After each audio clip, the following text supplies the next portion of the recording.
ayun nga, magluluto tayo ng Bicol Express mula sa request ng ating kaibigan na si Sir Basar. Ngayon, sa mainit na kawali, lalagyan natin ng ating baboy. Ngayon, imekos-mekos natin siya hanggang lumabas yung katas ng mantika niya. A few moments later. Lalagyan naman natin siya ng onting asin, pampalasa ng ating laman. Pagkatapos tatakpan natin siya hanggang lumabas yung pagiging golden brown niya at lalagyan natin ng luya, garlic,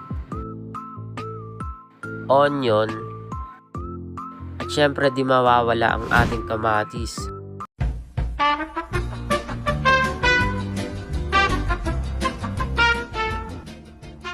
Pag nakita nyo malambot ng ating mga kamatis, pwede na natin lagyan ng patis. Tatakpan naman natin siya ng mga 3 minuto. Pagkatapos ng 3 minuto, lalagyan na natin ng tubig at yan ang magsisilbing sabaw natin. Yeah, boy. For recommendation lang to sesame oil kung gusto mo bumango ang ating niluluto. Ang galing! Ang galing!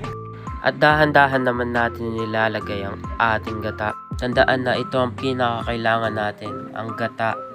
Naghiwa nga pala ako ng talong at sasama natin siya der. Napakasarap niyan, solid. Tatakpan natin siya hanggang sa lumambot ang ating talong.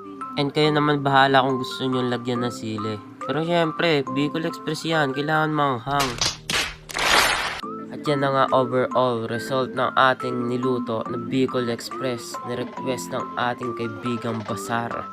Napaka-solid yan der, mapaparami ka na lang talaga ng kanin pag ganyan kasarap ang ulam mo. Eat well mga ka-chef.